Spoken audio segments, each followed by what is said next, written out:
നിങ്ങൾക്ക് റുപ്പിമൻ ചാനലിലൂടെ വരുന്ന വീഡിയോകൾ താല്പര്യപ്പെടുന്നുണ്ട് എന്നറിയുന്നതിൽ വളരെയധികം സന്തോഷം. നേരിട്ടുള്ള സംശയങ്ങൾ ആസ്ക് റുപ്പിമൻ സർവീസ് വഴി വാട്സപ്പ് നമ്പറിലേക്ക് നിങ്ങൾക്ക് കോൺടാക്ട് ചെയ്തുകൊണ്ട് നിങ്ങൾക്ക് ക്ലാരിഫൈ ചെയ്യാം. കോമൺ ആയിട്ടുള്ള സംശയങ്ങൾ ചോദിക്കാനുള്ള പ്ലാറ്റ്ഫോമായിട്ട് നമ്മൾ ഈ അടുത്ത് ഒരു കമ്മ്യൂണിറ്റി പോസ്റ്റ് ചെയ്തിട്ടുണ്ടായിരുന്നു.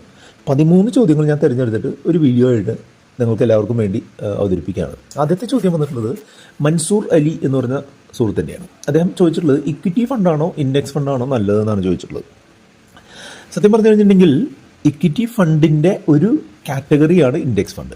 ഇക്വിറ്റി ഫണ്ട് എന്ന് പറഞ്ഞിട്ടുണ്ടെങ്കിൽ സ്റ്റോക്കുകളിൽ പ്രധാനമായിട്ടും നിക്ഷേപിക്കുന്ന ഒരു ഫണ്ട് ടൈപ്പിനെയാണ് ഇക്വിറ്റി ഫണ്ട് എന്ന് പറയാം. ഈ സ്റ്റോക്കുകൾ തന്നെ പലതരത്തിലുണ്ടല്ലോ. ലാർജ് ക്യാപ് സ്റ്റോക്കുകൾ, മിഡ് ക്യാപ് സ്റ്റോക്കുകൾ, സ്മോൾ ക്യാപ് സ്റ്റോക്കുകളൊക്കെ. അപ്പോൾ ഈ ലാർജ് ക്യാപ് സ്റ്റോക്കുകളിൽ നിക്ഷേപിക്കുന്ന ഫണ്ടുകളെ ലാർജ് ക്യാപ് മ്യൂച്വൽ ഫണ്ട് എന്ന് പറയും.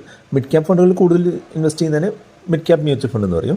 സ്മോൾ ക്യാപ് ഫണ്ടിൽ കൂടുതൽ ഇൻവെസ്റ്റ് ചെയ്യുന്നതിന് സ്മോൾ ക്യാപ് ഫണ്ട് എന്ന് പറയും. അത്തരം ഫണ്ടുകളുണ്ട്. അതോടൊപ്പം തന്നെ ഒരു ഇൻഡെക്സ്, അതായത് നിങ്ങൾ നിഫ്റ്റി 50 ഇൻഡെക്സ് അല്ലെങ്കിൽ BSE സെൻസെക്സ് ഇൻഡെക്സ് എന്നൊക്കെ പറഞ്ഞു കേട്ടിട്ടുണ്ടാവുമല്ലോ. അതായത് ഇന്ത്യയിലെ ഏറ്റവും പ്രധാനപ്പെട്ട 50 കമ്പനികൾ നാഷണൽ സ്റ്റോക്ക് എക്സ്ചേഞ്ചിൽ ഉള്ള സൂചികയുടെ, നിഫ്റ്റി സൂചികയുടെ കാൽക്കുലേഷനായിട്ട് ഉപയോഗിക്കുകയാണ്.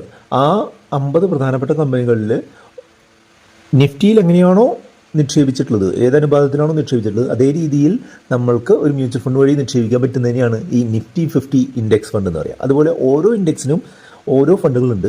അപ്പോൾ ഈ നിഫ്റ്റി 50 ഇൻഡെക്സ് ഫണ്ട് എന്ന് പറഞ്ഞിട്ടുണ്ടെങ്കിൽ ഒരു ഇക്വിറ്റി ഫണ്ട് തന്നെയാണ്. അതായത് ഇക്വിറ്റി ഫണ്ടുകളുടെ ഒരു കാറ്റഗറി മാത്രമാണ് ഇൻഡെക്സ് ഫണ്ട് എന്നുള്ളതുകൊണ്ട് തുടക്കക്കാരൻ എന്നുള്ള നിലയ്ക്കൊക്കെ നിങ്ങൾക്ക് യോജിക്കുന്ന ഫണ്ടുകൾ ഈ ഇൻഡെക്സ് ഫണ്ടുകളായിരിക്കും.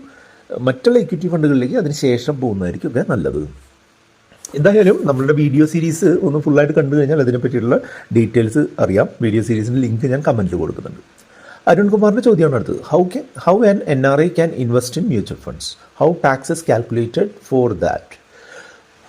ഒന്നാമത്തെ പാർട്ടിൽ അദ്ദേഹം ചോദിക്കുന്നത് NRIകൾക്ക് എങ്ങനെ മ്യൂച്വൽ ഫണ്ടുകളിൽ നിക്ഷേപിക്കാം എന്നുള്ളതാണ്. NRIകൾക്ക് മ്യൂച്വൽ ഫണ്ടുകളിൽ വളരെ എളുപ്പത്തിൽ നിക്ഷേപിക്കാൻ പറ്റുന്നൊരു സാഹചര്യം ഉണ്ട്. ഓൺലൈനായിട്ടും ഓഫ്ലൈനായിട്ടും, അതായത് ഓഫീസുകളിൽ ചെന്നും ഓഫീസുകളിൽ ചെല്ലാതെയും NRIകൾക്ക് മ്യൂച്വൽ ഫണ്ടിൽ ചേരാം. ഓഫീസുകളിൽ ചെല്ലാതെ ഇൻവെസ്റ്റ് ചെയ്യുന്നതിനായിട്ട് ഈ ചില പ്ലാറ്റ്ഫോമുകളുണ്ട്. ആദ്യമേ ഇതിൻ്റെ KYC എന്ന് പറഞ്ഞിട്ടുള്ള പ്രോസസ്സ് കംപ്ലീറ്റ് ചെയ്യും. KYC കംപ്ലീറ്റ് ചെയ്യുന്നതിനായിട്ട് നിങ്ങളുടെ കയ്യിൽ കരുതേണ്ട രേഖകൾ എന്തൊക്കെയാണെന്ന് വെച്ചാൽ നിങ്ങളുടെ പാൻ കാർഡ്, പാസ്പോർട്ട്, അതുപോലെ നിങ്ങളുടെ വിദേശ രാജ്യത്തെ ID കാർഡ്, അതുപോലെ വിദേശ രാജ്യത്തെ അഡ്രസ് പ്രൂഫ്, നിങ്ങൾ വിദേശ രാജ്യത്താണ് താമസിക്കുന്നതെന്ന് തെളിയിക്കുന്ന നിങ്ങളുടെ പേരും വിദേശ രാജ്യത്തെ അഡ്രസ്സും ഉള്ളൊരു പ്രൂഫ്, ഇതെല്ലാം ഇംഗ്ലീഷിൽ ഉണ്ടായിരിക്കണം. ഈ ഡോക്യുമെൻറ്റുകൾ ഉണ്ട് എന്നുണ്ടെങ്കിൽ ഓൺലൈനായിട്ട് നിങ്ങൾക്ക് അത് ചെയ്യാനായിട്ട് സാധിക്കും. KYC പ്രോസസ്സ് ചെയ്യാനായിട്ട് സാധിക്കും. ആ KYC പ്രോസസ്സിൻ്റെ ഗൈഡ് ലൈൻസിന് ഉള്ള ലിങ്ക് ഞാൻ താഴെ കൊടുക്കുന്നുണ്ട്.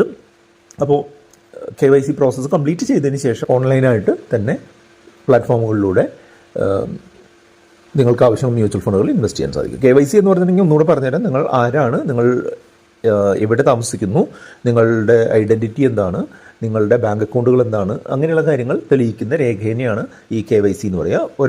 ഒരാൾക്ക് ഒരൊറ്റ തവണ മാത്രം KYC ചെയ്താൽ മതി.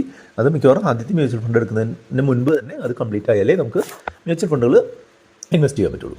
How taxes calculated for that എന്ന് ചോദിച്ചു കഴിഞ്ഞാൽ NRIകൾക്ക് ടാക്സ് കാൽക്കുലേറ്റ് ചെയ്യുന്നതും ഇന്ത്യക്കാർക്ക് ടാക്സ് കാൽക്കുലേറ്റ് ചെയ്യുന്നതും ഒരേ രീതിയിലാണ്. നമ്മൾ നിക്ഷേപിച്ചിട്ട് ഒരു വലിയ തുക അല്ലെങ്കിൽ ഒരു ചെറിയ തുക നിക്ഷേപിച്ചു, ആ തുക നിക്ഷേപിച്ച് നമുക്ക് കിട്ടുന്ന ലാഭത്തിനാണ് നമ്മൾ ടാക്സ് കൊടുക്കുന്നത്. അതായത് ഉദാഹരണമായിട്ട് പറയുകയാണെങ്കിൽ ഞാനിപ്പോൾ 2 വർഷം മുൻപ് 1 ലക്ഷം രൂപ മ്യൂച്വൽ ഫണ്ടിൽ നിക്ഷേപിച്ചു എന്ന് കരുതുക. അത് 1.5 ലക്ഷമായിട്ട് വർദ്ധിച്ചു. അതായത് 1 ലക്ഷം എൻ്റെ മുതലും 50,000 എൻ്റെ ലാഭവുമാണ് എന്നുണ്ടെങ്കിൽ ഈ 50,000-ത്തിനാണ് നമ്മൾ ടാക്സ് കൊടുക്കുന്നത്. ആ ടാക്സ് ഒരു വർഷം കഴിഞ്ഞിട്ടുള്ള നിക്ഷേപങ്ങൾക്ക് 12.5%, ഒരു വർഷത്തിനുള്ളിലാണ് നമ്മൾ പിൻവലിക്കുന്നതെന്നുണ്ടെങ്കിൽ ലാഭത്തിൻ്റെ 20%മാണ് പിൻവലിക്കുക.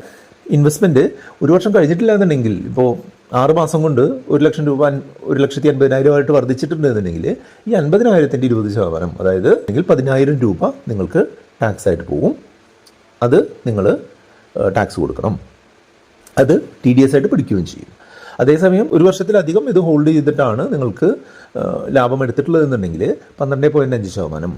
ഇപ്പോൾ 2 വർഷമായിട്ടുള്ള ഡെപ്പോസിറ്റ് ആണെന്നുണ്ടെങ്കിൽ കിട്ടിയ 50,000 രൂപയുടെ 12.5% എന്ന് പറഞ്ഞിട്ടുണ്ടെങ്കിൽ 6,250 രൂപ നിങ്ങൾക്ക് ടാക്സ് ആയിട്ട് പിടിച്ചതിന് ശേഷം ബാക്കി എമൗണ്ടാണ് തിരികെ കിട്ടുക. ആകെ ഒരു വ്യത്യാസം സാധാരണ ഇന്ത്യക്കാരനും വിദേശ ഇന്ത്യക്കാരനും തമ്മിലുള്ള ആകെയുള്ളൊരു വ്യത്യാസം എന്ന് പറഞ്ഞിട്ടുണ്ടെങ്കിൽ ടാക്സ് ഇനത്തിൽ പിടിക്കുന്ന തുക ആദ്യമേ പിടിക്കും, TDS ആയിട്ട് ആദ്യമേ NRIകൾക്ക് പിടിക്കുമെന്നുള്ളതാണ്. സാധാരണ ഇന്ത്യക്കാർക്ക് അങ്ങനെ ടാക്സ് പിടിക്കാറില്ല അത് ടാക്സ് എത്രയാണെന്ന് കാൽക്കുലേറ്റ് ചെയ്ത് അവസാനം നമ്മൾ അടയ്ക്കുകയാണ് ചെയ്യുക. നിങ്ങളുടെ ഇൻവെസ്റ്റ്മെന്റിൽ നിങ്ങളുടേതായിട്ട് തീരുമാനങ്ങൾ എടുത്തുകൊണ്ട് മുന്നോട്ട് പോകുക. അതിലെന്തെങ്കിലും സപ്പോർട്ട് വേണമെന്നുണ്ടെങ്കിൽ നമ്മുടെ വാട്സ്ആപ്പ് നമ്പറായിട്ടുള്ള 8848030018 നിങ്ങൾക്ക് കോൺടാക്ട് ചെയ്യാം. ഇതുമായിട്ട് ബന്ധപ്പെട്ട 2 വീഡിയോകളാണ് ഇവിടെ കാണുന്നത്. അത് കണ്ടുകൊണ്ട് നിങ്ങൾക്ക് മുന്നോട്ട് പോകാം.